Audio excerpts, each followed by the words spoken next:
Genah Fabian, second time around you get a run in the PFL. Obviously you didn't get to compete last year because of all the stuff going on in the world. Were you expecting the PFL to get up and running again this year? Yeah, so like you said, due to everything that was happening, our season got postponed last year to 2021. So we were informed from the CEO and whatnot that it would be definitely on this year. It was just a matter of logistics, how the world would play out, pretty much. Yeah, so we're all good to go. It's a pretty different lineup in the women's lightweight division this year. I think there's only 3, maybe 4 of you from the first time around. Just what do you make of the new field? Yeah, only 3 from the original season, first season, and the rest are all new girls. Deeper division and very interesting. We've got a whole mix of experience and specialists as well in their craft, and some girls that have been around as well. Cindy Van Dwyer is one of them that's in the mix, so it's an interesting addition as well in terms of like style and like I said, just having that variance amongst our divisions. So we've got a couple of strikers, a girl who's 6'3", who I'm no doubt I'll come up against. It's gonna be really cool. So you're not going to be the tallest girl in the division? Yeah. Usually I am, or one of. No. Apparently she's an ex-basketballer and been fighting obviously for a while. And new to the roster this year, so looking forward to it. All right, and obviously last time around you were still living in the States, working out of CSA. What brought you back home? Was it the pandemic or just career plan? Career plan.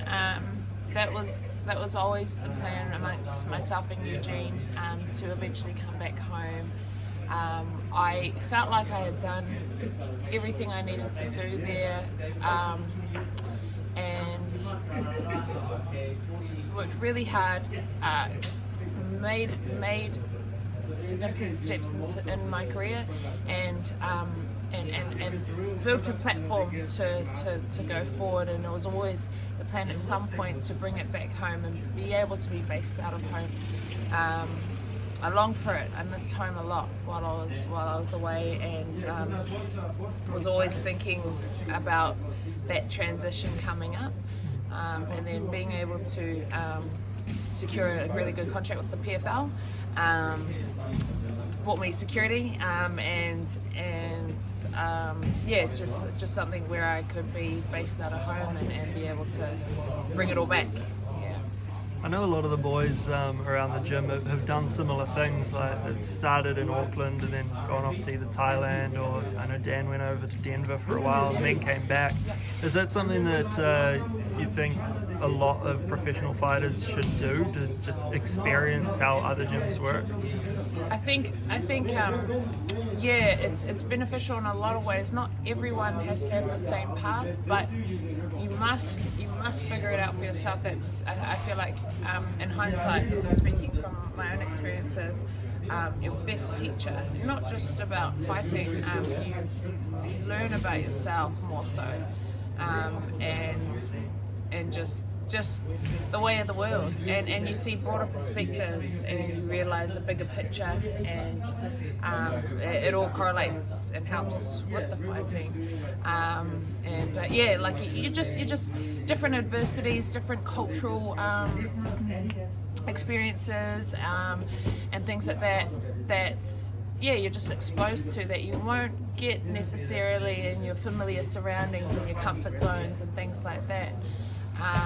And I highly recommend it to people. It's not what everyone has to do, of course, but if you've got a great thing and it's working and you love it, don't change it. But I just think for evolution, like as a fighter, it's cool to see what's out there, and you take bits and you bring it back and you add to it, and I don't regret everywhere I've been to bring me to this point. So know CSA have a pretty good roster out there, and you spend a lot of time with Uriah Faber's boys as well. Just what were the experiences like working with those kind of people? I know Jess Rose Clark is out of CSA as well. Can you just talk about getting to spend time and hone your craft with that kind of group? So CSA predominantly a strikers gym, very heavily focused on a Muay Thai base with a bit of a kickboxing system to it. And while I was there, I think the biggest thing I took away as a fighter was honing in really good basics. My basics were really just solidified there a lot more, and I came back a much a much more stable fighter, and so that was really cool. A lot of drilling and things like that. They're heavy on there, which was cool. Got to work with Darren Winoyama, who's like an OG of the sport, Strike Force, and Ford and Dream, and all over Japan. And he was the head MMA coach at the time at CSA. So he brought a lot of just a lot of great knowledge, man. So I loved working with him and his crew. Like you said, Uriah and the Team Alpha Male boys, they're incredible. Heavy wrestling based gym. So I really got to just hone in on my wrestling with them and get a solid base. I spent a lot of time out there, and they're just an awesome crowd. They're really tight knit. Those Team Alpha Male boys, and they work hard, they grind. So it was an awesome experience, meeting Uriah and just being in the mix with them, and them taking me in like they did, and they really can't wait to get over here. That's all they rave about. And even now, we go back and forth, and we all keep in touch. And once the world opens up, they're keen to come out to CKB. So it'd be cool to get to show them this side as well. I know they'd love it. They'd love the mix with the boys here too. You say Team Alpha Male is quite a heavy wrestling gym. Was there anyone in that gym who sort of surprised you with, I guess, the weight that they could put on you, or anything like that?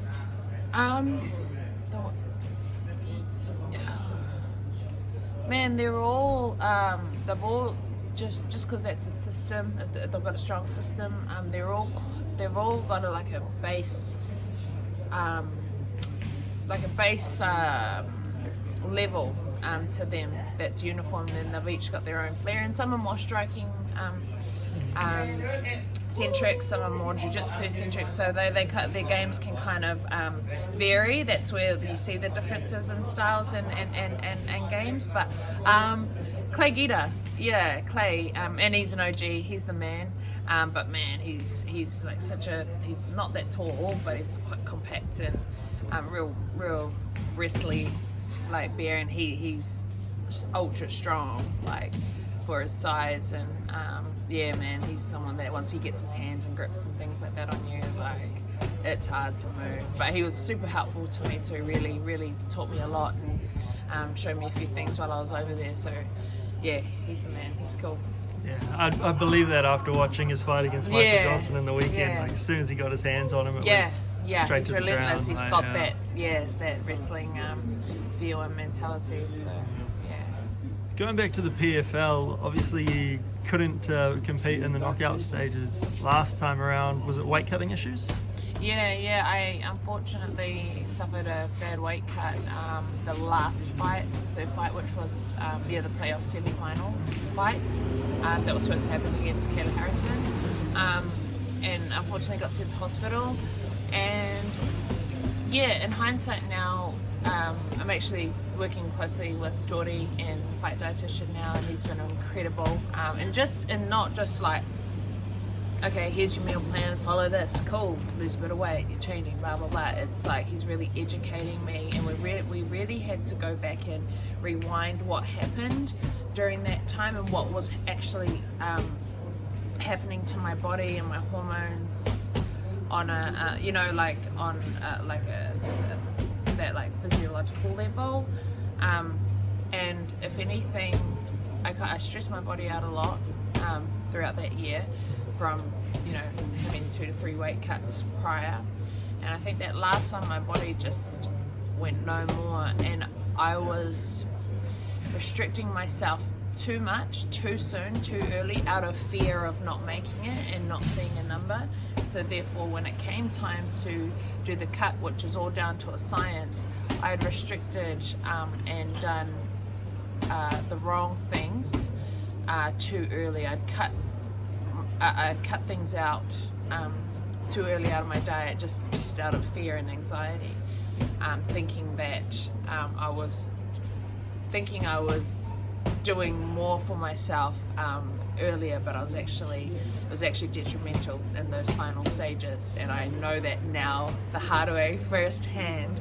So and I really, even with Geordie, you know, and I expressed this with him, I was like, I really had to let go and let him do his thing. It almost seems counterintuitive, some of the things he's got us going on, but it bloody works, and it's working for me. So really fortunate to have that guidance, and just being able to, like I said, like actually really truly understand like how it's worked before, why it didn't work, and why it's doing what it's doing now. So no, it's we got onto it early and got onto it you know, hard. So feeling good, and I'm sitting in a really good position. How did it feel having to pull out that fight against Kayla? Obviously the biggest name. It wasn't even about her so much. It was like everything that I had worked so hard for and sacrificed for, and the journey and the ride. Like, that was the biggest promotion and biggest fight that I was, you know, I had to date, in terms of like the stage that I was on and whatnot. And it was, I was gutted. I was just torn a bit, but I also knew it was more so like that solidified a lot of, like, though that situation was shitty and unfortunate at the time, it solidified a lot of things to me afterward, that in turn turned out to be real positives, like coming back home, like a few big major life things that needed to happen. So though that was like shitty that I didn't get to fight her, and I was, you know, all the emotions went through me at that time and in that period, but a lot more greater things for myself going forward, and where I'm at now, from that whole experience and time, like, we're great. So now we're back. When the lineup got announced, I saw a few things on Twitter, as you always do when things get announced, people saying, you know, there's lots of layups for Kayla in this division. Yeah. A lot of people either don't know who else is in this division or are just underestimating everyone. Can you kind of talk to, I guess, going in as the underdog when everyone knows who Kayla Harrison is? Yeah, well, she's the face. She's been made the face of the promotion. You know, she's got a manager who's kind of in with all those guys, and that's cool. Like, hype her up. That Americans just love a big flex and a lot of hype. Like, they love it, and being there firsthand and living in that whole environment and everything. I saw it, like, with these guys. That's just what their culture is based off of, you know. And that's cool. That's what brings the sport up, I guess, in their eyes. But I love being where I'm at, because I know what I possess, and I know what I do, like what you know, what I bring, and it's just a matter of going out and just showing it and putting on in this division, because I want this division to grow. I want this division to it's already attracting a lot more eyes and people, so her doing her part, or PFL, you know, putting her, you know, on a pedestal is only good things. And then my job and the rest of the girls' jobs, but my job, you know, what I'm focused on is to just blow these girls out the water, you know, and put on. So yeah, I feel like I'm sitting in the best position right now. Sweet. And I guess just finally, since you've come back to New Zealand, there's a lot of girls in the gym, a lot of high level mixed martial artists, particularly the women. I know yourself, Nyreen Crowley's back in now, Michelle Montague comes in quite often, though I think she's back in Hamilton now, sort of prepping the wrestling side of things. Can you just speak to the development in women's mixed martial arts or just combat sports between when you left and now that you've come back? Oh yeah, now it's all the rage and you see all these girls popping up and it's awesome. And just giving it a go. Like there's now girls are starting to see that there's a legit avenue for them in this sport.